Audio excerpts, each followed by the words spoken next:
নমস্কার বন্ধুরা, ইটস লাভ চ্যানেলে আপনাদের সকলকে জানাই সাদর আমন্ত্রণ।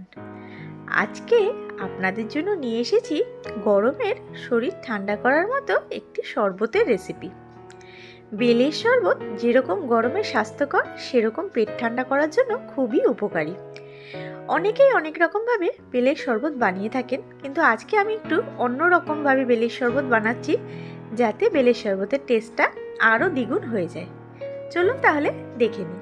বেলের শরবত তৈরি করার জন্য সকলের প্রথমে যেটা প্রয়োজন সেটা হলো একটা পাকা বেল। বাজার থেকে গন্ধ শুকে কিন্তু পাকা বেল কিনে আনা যায়।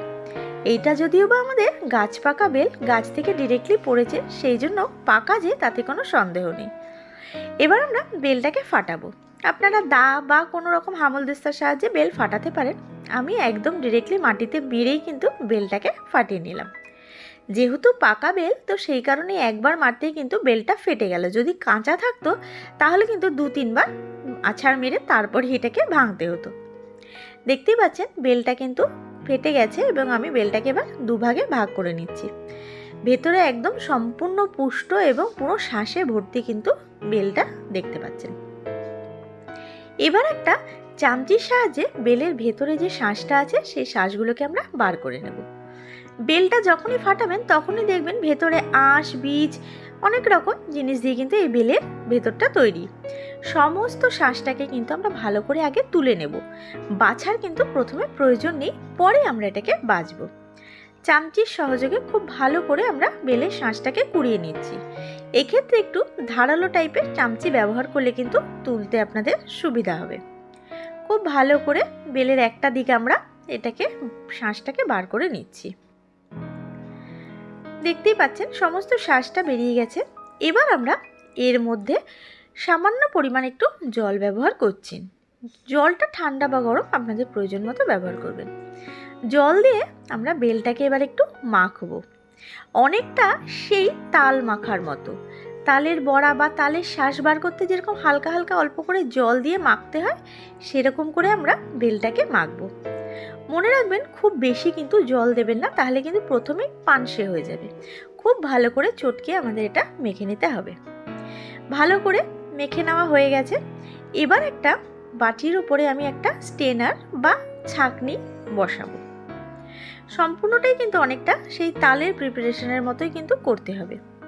এবার যে কাতটা রয়েছে বেলের, সেটাকে আমরা সেই স্টেনারের মধ্যে ঢেলে দিলাম। ঢেলে দিলে খুব ভালো করে এবার আমরা ছেঁকে নেব। এই কারণেই বলেছি যে প্রথমে ছেঁকার দরকার নেই বা বাছার দরকার নেই। স্টেনারে দিলে কিন্তু সম্পূর্ণ শ্বাস বলুন বা বীজ বলুন ছেঁকে বেরিয়ে আসবে, আলাদা করে ছেঁকার কোনো দরকার প্রয়োজন পড়বে না। খুব ভালো করে আমরা বেলের কাতটাকে বার করে নিলাম। দেখতেই পাচ্ছেন যে কাতটা বেঁচে রয়েছে, এটার মধ্যে কিন্তু এখনও পরিমাণ কিছুটা শ্বাস রয়েছে। আবারও এটাকে একটা পাত্রের মধ্যে নিয়ে আমরা সামান্য একটু জল নিয়ে চটকে নেব। দেখতেই পাচ্ছেন আমি অল্প পরিমাণ জল দিয়ে একটুখানি কাতটাকে চিপে চিপে নিয়েছি। এবার আমরা যে শ্বাসটা রয়েছে বা বীজটা রয়েছে সেটাকে আমরা হাত দিয়ে চিপে রসটা বার করে জিনিসটাকে ফেলে দেবো। এটা কিন্তু ব্যবহারে আর লাগবে না। এবার বাকি যে কাতটা রয়েছে সেটা সেই স্টেনারে দিয়ে দিলাম। যদিও সামান্য পরিমাণ বীজ বা কিছু থেকে থাকে সেটা বেরিয়ে যাবে।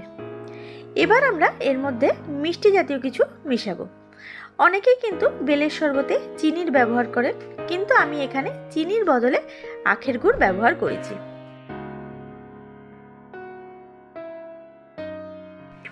যে বেলটা আমি দেখালাম তার অর্ধেকটা দিয়ে কিন্তু আমরা কাত ব্যবহার করেছি। এখানে আমরা 2 গ্লাস মতো বেলের শরবত করতে পারবো। তার মধ্যে 1.5 চামচ আখের গুড় আমরা ব্যবহার করলাম। এই 1.5 চামচ আখের গুড় দিলেই কিন্তু যথেষ্ট পরিমাণ মিষ্টি হয়ে যাবে। এবার আমরা আখের গুড়টা দিয়ে বেলের যে কাতটা রয়েছে সেটাকে খুব ভালো করে মিশিয়ে নেব। এখানে আমার 4 বছরের ছেলেও চলে এসেছে এই বেলের কাদের মধ্যে আখের গুড় মেশানোর জন্য। আখের গুড় দিয়ে বেলের শরবত অবশ্যই বাড়িতে একবার ট্রাই করে দেখবেন। অসাধারণ টেস্ট হয় এবং গন্ধটাই জাস্ট আলাদা হয়। খুব ভালো করে আমরা বেলটাকে মাখিয়ে নিয়েছি আখের গুড়ের সঙ্গে, দেখতেই পাচ্ছেন। এবার গ্লাসের মধ্যে আমরা বেলের যে কাতটা রয়েছে সেটা হাফ গ্লাস পরিমাণ ভর্তি করলাম। তার মধ্যে দিয়ে দিলাম সামান্য একটু বিট নুন। এটাকে অপশনাল আমি বলবো না, কারণ মিষ্টির সঙ্গে একটু নুনের সামঞ্জস্য থাকা কিন্তু যে কোনো খাবারের ক্ষেত্রে একদমই প্রয়োজন। দিয়ে দিচ্ছি কয়েকটা বরফের টুকরো।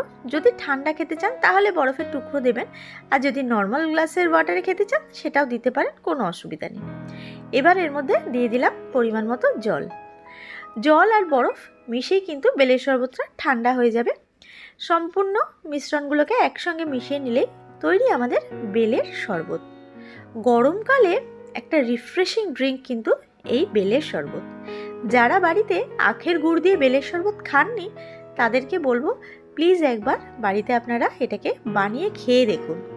নর্মালি মিষ্টি বা চিনির থেকে এই আখের গুড় দিয়ে বেলের শরবত খাওয়ার যে টেস্ট, সেটা আশা করি আর কোনোদিনও ভুলবেন না। আজকের রেসিপিটি কীরকম লাগলো অবশ্যই আমাকে কমেন্ট করে জানাবেন। রেসিপিটি ভালো লাগলে লাইক, শেয়ার এবং সাবস্ক্রাইব করে পাশে থাকার অনুরোধ করলাম। আবারও দেখা হবে নতুন কোনো ভিডিওতে, নতুন কোনো দিনে। ততক্ষণের জন্য সকলে ভালো থাকবেন এবং সুস্থ থাকবেন। ধন্যবাদ।